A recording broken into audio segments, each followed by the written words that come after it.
à Xavier, justement. Xavier Roumier est un collègue en libéral qui est un des premiers dans la région, je vais dire Auvergne-Rhône-Alpes au sens large, mais en tout cas dans notre région, à avoir développé cette technique avec son collègue en libéral et à un moment donné où il fallait vraiment défricher le terrain. Donc ça nous intéressait beaucoup d'avoir son expérience sur le sujet. Et ben, Xavier, Merci. présente-nous le...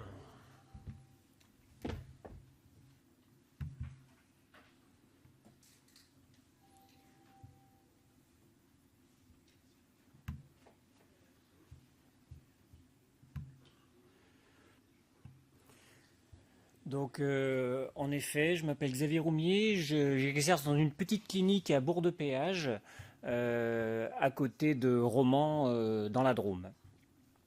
Je me suis mis à la technique de l'énucléation prostatique au laser en 2014, à une époque où on n'était pas très nombreux, et c'est vrai que ça a été une belle aventure. J'y associe à cette aventure mon confrère qui est à ma gauche, auquel je pense. Et le laser, on l'utilise, c'est un peu notre Opinel. On l'utilise pour tout un tas d'interventions, les prostates, mais aussi les calculs. Et ce laser, le Corona l'a quand même vaincu, puisqu'on a arrêté notre activité en mars l'an dernier, et on l'a réarrêté en novembre pour les raisons du coronavirus. La morcellation, qui est le sujet, c'est un temps qui est commun aux différentes interventions d'énucléation. Donc je ne sais pas si certains d'entre vous pratiquent le Green Lap ou l'énucléation bipolaire. Personne. Donc moi personnellement j'ai l'expérience de l'OLEP, j'ai pas l'expérience des autres techniques. Tout d'abord, les fondamentaux, c'est une intervention, la phase de l'énucléation, la phase de l'amorcellation suit l'énucléation. On peut être déjà un petit peu visuellement fatigué. Il faut une bonne hémostase de la loge d'énucléation, il faut une vessie pleine, et il faut une négociation avec l'anesthésiste pour avoir une tension artérielle, si possible, entre 10 et 12. Donc il faut accorder une attention particulière au pilotage de l'anesthésie. Il y a une grosse dépendance technique et humaine de ce temps opératoire. L'aide opératoire, la circulante, doit être active. Elle ne doit pas être en train de papoter avec sa copine ou de regarder le catalogue du comité d'entreprise pour réserver ses vacances. On est habillé, stérile, et on doit orchestrer tout ça en restant dans notre partie stérile et en donnant des consignes à la circulante, que ce soit technique ou dysfonctionnement matériel. Alors, la technique, on va la suivre au fil du cours et au fil du cheminement des copeaux d'énucléation. Le premier élément, c'est les couteaux. Les couteaux, ils sont à usage unique ou à usage multiple. Moi, personnellement, j'utilise l'usage multiple. Avant de venir vous voir, j'ai regardé, j'ai 3 boîtes de procédures. Ils sont vendus pour 20 à 40 procédures. Dans mes 3 boîtes, ils ont tous plus de 50 procédures. Donc je pense que c'est assez économique. Il faut quand même les changer de temps en temps. Mais ils font un très long usage. La suite de la procédure, les ennuis de dysfonctionnement, ils peuvent arriver par la poignée du morcellateur, dans laquelle il y a un petit moteur. C'est très solide, hein, c'est allemand, ça, le moteur, il n'y a pas de souci. Par contre, dans la poignée, vous avez, on ne le voit pas très bien. Mince, on va revenir. On ne le voit pas très bien, mais dans la poignée, à l'intérieur, vous avez un petit joint bleu que vous devinez, qui est dans une gorge métallique et qui aide qui permet de faire clore le système de dépression. Et ce petit joint, si à la stérilisation, on vous l'enlève, ou s'il est endommagé, votre procédure ne va pas fonctionner. Il faut être sensibilisé à ça, parce que sinon vous n'allez pas comprendre que la procédure ne va pas fonctionner. Votre infirmière ben, si c'est une infirmière d'orthopédie ou de viscérale, ben, elle va encore moins comprendre. Et vous n'allez pas pouvoir mener à bien votre procédure. Ça se change, il faut en avoir en dépannage. Il faut vraiment être très expert avec une petite pince à disséquer pour pouvoir le remettre en place.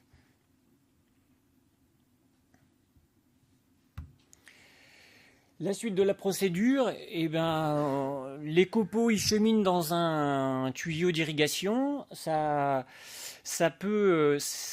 Il y a eu des progrès technologiques avec des réchauffeurs à 38 degrés. Le tuyau il est en plastique. Le tuyau il a une irrigation qui va le ramollir. Si votre morcellation est très importante, vous avez des morceaux qui peuvent faire un espèce d'empierrement dans la tuyauterie et vous obstruez votre système d'irrigation. La solution, c'est d'appuyer sur la pédale en arrêtant la rotation et en faisant une aspiration, en faisant une succion, et ça va faire une chasse et évacuer les copeaux et pour repartir à ce moment-là dans votre morcellation. On continue, on arrive au processeur. Donc dans ce processeur, un petit peu comme un insufflateur qui régule dans votre cellio la pression intra-abdominale, et ben, ce processeur, lui, il va gérer la dépression dans votre système de morcellation. Et donc il y a une membrane qui crée un vide et qui va réguler tout ça. Cette membrane, ben, elle aussi, elle peut avoir des dysfonctionnements, et notamment avec les années, elle peut devenir poreuse et ne pas faire son usage. Et à ce moment-là, vous pouvez le percevoir parce qu'il y a un bruit de rotation qui se met en permanence et il est en permanence en train de réguler la pression, alors qu'il doit ne le faire comme un insufflateur que de temps en temps. Et ben là, il va le faire en permanence. Vous pouvez quand même normalement finir votre procédure, mais là, il faut appeler l'ingénieur bio qui va changer la membrane. On continue. L'irrigation, les copeaux, ils arrivent dans un bocal. Ce bocal, alors ici, c'est un bocal de 5 litres. Ça permet d'éviter de le vider régulièrement. Il y a des bocaux de 2 litres, il y a des bocaux à usage unique avec un gel. 2 litres, c'est vraiment peu et ça oblige à arrêter la procédure régulièrement pour qu'on change de bocal. La procédure peut se mettre en difficulté tout simplement parce que le bocal il est plein. L'infirmière, elle est censée le voir et vous prévenir et le vider à ce moment-là, mais si elle est occupée à autre chose, ben, vous vous rendez pas compte, mais le bocal est plein. Le bocal, s'il est mal fermé, eh ben, le vide ne se fait pas dans le système et là aussi ça dysfonctionne. Et enfin, beaucoup plus vicieux, le bocal il peut être fissuré sans que ça se voit et votre procédure ne fonctionne pas. Donc quand vous avez fait le check de tout ce qui ne va pas, si vous ne trouvez pas, vous changez de bocal. Et si c'était un bocal fissuré, ben, normalement vous repartez et vous finissez votre procédure. Enfin, le filtre. Donc le filtre qui va récupérer les copeaux, là aussi, ben, il peut avoir des dysfonctionnements quand il est plein, quand il est noyé. Donc l'infirmière, elle doit aussi se rendre compte de quand il est noyé ou quand il est plein, les changer. Pour information, un filtre plein, ça fait environ 80 cc d'énucléation. Donc si vous êtes à 2 filtres, vous êtes à 160. Si vous commencez un 3e filtre, c'est que vous êtes déjà très fort.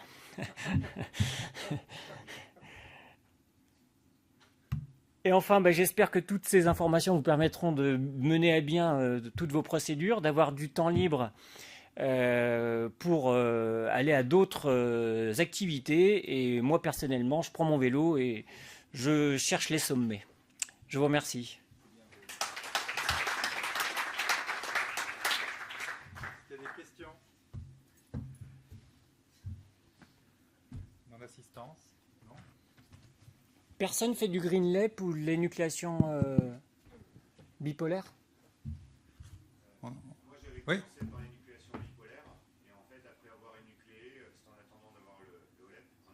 Et en fait, pour morceler, je réséquais le lobe. Dans la vessie. Ouais. En fait, je le laissais accroché au col de vessie à 6 heures. Et après, je réséquais très vite. Et comme il était dévascularisé, ça permettait de gagner du temps et de s'entraîner au geste d'énucléation avant de se lancer dans le laser.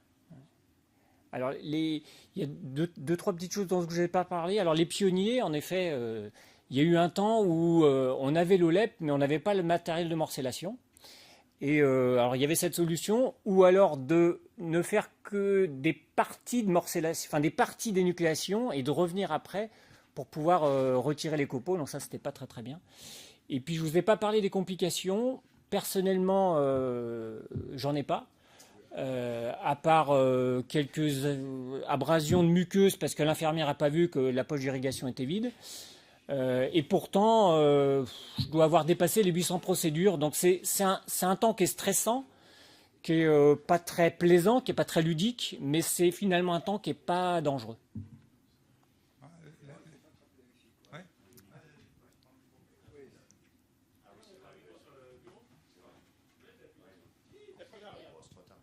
Ouais, en fait, moi je trouve les deux gags qu'on peut avoir, c'est oublier un bout d'adénome dans la loge prostatique, parce que souvent on se focalise sur la vessie. Dans la loge prostatique, il y a un peu de sang et de caillots, et si on part trop vite, le patient se met en rétention, on ne comprend pas pourquoi.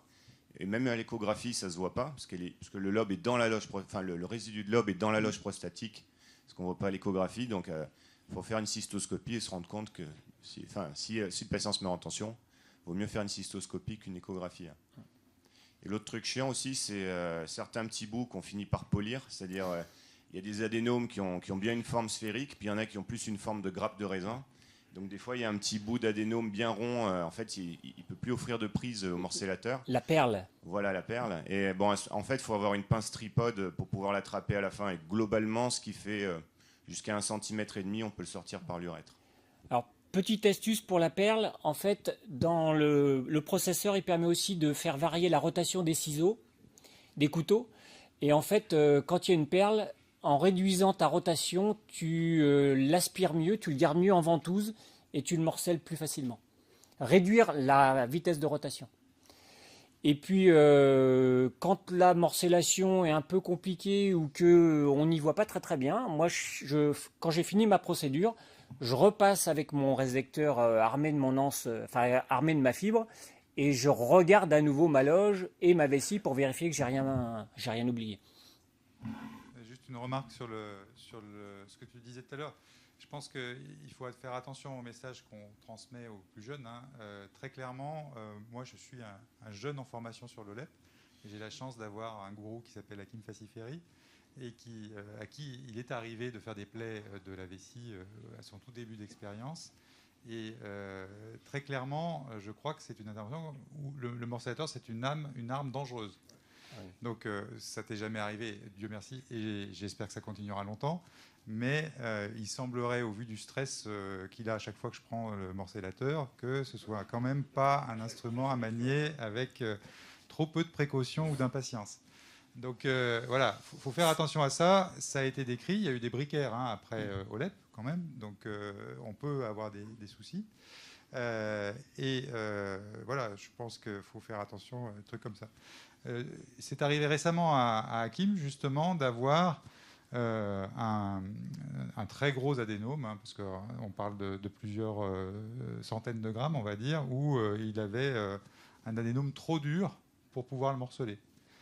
Et donc, il m'a expliqué que ça lui était arrivé à 2 ou 3 reprises, et dans ces cas-là, plutôt que de s'acharner avec des pinces tripodes ou d'autres choses, parce que je vous rappelle que l'urètre, c'est fragile quand même, il recommande, puisque moi, à chaque fois, je lui demande tout ce qui pourrait m'arriver parce que je suis terrorisé par cette opération.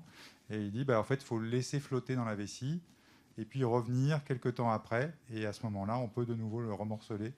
Donc, plutôt que de s'acharner à enlever une perle ou je ne sais pas quoi, ça peut aussi peut-être être une option. C'est ce que dit Hakim, et ça lui est arrivé, m'a-t-il dit, quelques rares reprises. Alors la dernière option, vraiment en cas de procédure non fonctionnelle de morcellation, il y a toujours la solution de la taille vésicale et de l'ablation de l'adénome en suspubien, mais c'est moins élégant. Mais combien de jours? Bon, non, j'ai jamais eu cette option. Xavier, j'avais une petite question pour toi concernant les sténoses de l'urètre, parce que c'est vrai que dans le petit milieu des sténoseurs de l'urètre, on va dire, il y a pas mal des urétroplasteurs, on va dire, c'est plus chic. Il se dit quand même que l'OLEP est pourvoyeur de sténose et qu'il y a une ou deux études où apparemment c'est ressorti. Est-ce que toi, tu as cette expérience ou... Alors non, par contre, mon associé étant absent ces derniers temps, j'ai eu à gérer ces patients et j'ai constaté que lui... Non mais... J'ai géré ses suites opératoires et j'ai constaté qu'il avait des scléroses du col. Alors, personnellement, j'en ai une, mais lui, il en avait plusieurs. Et je n'ai pas d'explication, on en reparlera. Je me demande s'il ne fait pas un peu plus de laser. Le laser, c'est un énergie, hein. On utilise sa fonction sur un plan énergie. Et je me demande s'il n'est pas un petit peu plus insistant sur le col et que ce serait pourvoyeur de sclérose du col. En fait, conceptuellement, on a un appareil qui est assez gros, charrière, qui va rester sur des très très gros adénomes pendant 4-5 heures, parce que... Enfin, Hakim fait... Non, alors je dis 4-5 heures parce que, justement, j'allais venir à la question suivante, c'est que Hakim, de temps en temps, sur des très gros adénomes, il libère son adénome, et pour éviter de rester dans l'urètre et d'abîmer l'urètre, il met un emplâtre vésical et il fait la morcellation par la vessie, en fait. D'accord. Et il trouve que pour l'urètre, en tout cas, c'est pas mal et qu'il y a probablement, enfin peut-être moins de lésions urétrales. Oui, non, mais je dis simplement, voilà. C'est que quand très gros adénome, on peut faire en 2 temps aussi. On peut faire en J'ai 2 déjà temps. fait en 2 temps aussi. Mais lui a pris cette option, bon, ils vont publier là. J'avoue que j'ai pas personnellement, j'ai pas de sténose de l'urètre. J'ai constaté, moi et mon confrère, entre guillemets, on a constaté qu'on avait des scléroses du col plutôt. Bon, j'exagère sur les 4-5 heures, mais 3 heures de procédure sur un 200 grammes, c'est arrivé plusieurs fois. Hein. Ok. Quand vous dites que vous êtes en 2 temps, comment vous faites en pratique? Les quelques cas que j'ai eus, en fait, plus de 200 grammes, je fais un lobe. C'est très difficile d'avoir une énucléation partielle. On peut faire une résection à minima, mais en OLEP, on est dans le plan de la capsule ou pas. Et donc, on peut faire un lobe médian seul, mais quand on fait un lobe latéral, on ne peut pas le faire que partiellement. Donc, on le fait total. Et les cas que j'ai fait, c'est un lobe d'un côté. Le patient, on espère que le patient va reprendre des mictions. Bon, ce n'était pas le cas. Et donc, 8-10 jours après, je fais le deuxième lobe. Excusez-moi, j'avais une question sur la nécessité de mettre le patient en globe vésical lors de la morcellation. Ouais. Il faut une vessie pleine, mais je me souviens moi, ça fait 2 ans que j'en ai vu des OLEP, donc je ne sais plus trop où on en est. Mais est-ce qu'il y a des patients vraiment avec des globes vésicales énormes pour pouvoir morceler en sécurité? Est-ce que c'est le cas? Non, parce que là aussi, ça évolue avec l'expérience du praticien, hein, bien évidemment. Mais si le patient, si la morcellation dure 1 heure, qu'il est en 2 litres de rétention pendant 1 heure, il ne va pas reprendre de miction le lendemain, quoi. Donc c'est un juste milieu, faut que c'est un équilibre. La circulante, elle est très importante. Et le chirurgien aussi, pour éviter que la durée de cette morcellation soit très longue et qu'on se retrouve avec une atonie vésicale. Donc le remplissage, moi je le pousse pas beaucoup, hein. Donc on a un mât élévateur. Donc en effet, j'ai déjà vu des photos, des présentations où il y a 4 poches avec un mât à 2,50 m. Ça, à mon avis, c'est pas du tout raisonnable pour le patient, surtout si ça dure longtemps. Donc c'est un juste équilibre à trouver. Là aussi, quand le bocal est plein et que l'infirmière le vide, il se passe quelques minutes où on attend que la procédure reparte. Et moi, personnellement, pendant cette minute-là, je vide sa vessie pour repartir dans une procédure, avoir une vessie pas très pleine. J'attends que la sécu me pousse, mais je l'ai fait en ambu pour la plupart. Et si on fait une morcellation avec un gros globe vésical, le type il va pas rentrer à la maison le soir, quoi, sans sa sonde. En ambu, tu fais comment pour l'ablation de sonde? En salle de réveil. Ouais, oui, mais j'ai arrêté parce que j'attends que la sécu me le dise. J'attends d'avoir la pression. Là aussi, à faire très très bien, très très vite, ça nous dévalorise. C'est un geste qui est complexe, c'est un geste qui nécessite beaucoup d'expérience. Si les tutelles perçoivent qu'on peut le faire en ambulatoire et que c'est une procédure qui est finalement facile, ils vont la dévaloriser. Et donc, j'ai arrêté cette course. Et du coup, les gens sortent le lendemain, sont descendus le lendemain matin. Ouais, je crois que l'hospitalisation d'une nuit, tu as complètement raison, c'est quelque chose qui est beaucoup plus sécurisant pour les patients et les chirurgiens, y compris dans tes ambulatoires. Ouais. Le type qui se met en rétention dans ta région. Et les gens ne sont pas très demandeurs d'ailleurs. Les gens ne sont pas demandeurs, hein, en fait, il ne faut quand même pas déconner. Qu'ils ne soient pas demandeurs, par contre, qu'on leur enlève la sonde tout de suite en salle de réveil, c'est à discuter, parce que là, pour le coup, je pense que ça doit être beaucoup plus agréable pour eux de se réveiller sans sonde, et on connaît le nombre de patients qui sont inconfortables avec. Donc peut-être que tu pourrais imaginer de faire la procédure en enlevant la sonde. Voilà. En les gardant. En les gardant, mais c'est sûr que c'est toi qui reviens les sonder la nuit. Et donc, c'est pour ça, je pense que tu laisses la sonde. Voilà, c'est un confort personnel. Voilà. Hakim et Ricardo sont un peu plus timorés sur l'ablation de sonde et donc ils rentrent à domicile avec un prestataire et qui va enlever la sonde sur la base d'une échelle colorimétrique d'urine. Donc à 24 ou 48 heures. Juste un dernier message sur les sténoses de l'urètre. Ça dépend aussi de la charrière, ce que tu disais. Et moi, j'ai succédé à un de mes collègues quand j'avais mon poste de chef de clinique, qui voulait tout le temps très bien voir ce qui réséquait, et qui réséquait uniquement avec des charrières 26. Et j'ai passé mon début de clinica à faire des urétrotomies. Et donc, il me semble que dans le matériel d'énucléation aujourd'hui, il y a justement parfois une course un peu à l'armement, parce que c'est pour certains gestes très important de bien voir. Et à mon sens, il faut garder ce chiffre en tête de 24 charrières maximum, ouais. Parce que je pense que vraiment, c'est déjà assez gros. Et que si on va au-delà, c'est aussi peut-être une des explications, tu vois, Nicolas, parce qu'il y a certains fabricants qui vendent du matériel plus large. Donc effectivement, si les gens n'en ont pas l'expérience, ils vont prendre le plus large pour être le plus confortable possible. Et ça risque d'être l'explication du problème. Alors, je fais facilement une méatotomie. Oui, mais ça ne change rien. Hein. Pour le BA, ça évite les sténoses rétromyétiques. Ça, il faudra faire la preuve par un essai randomisé. On n'en a pas des sténoses rétromyétiques, comme tu dirais. Allez.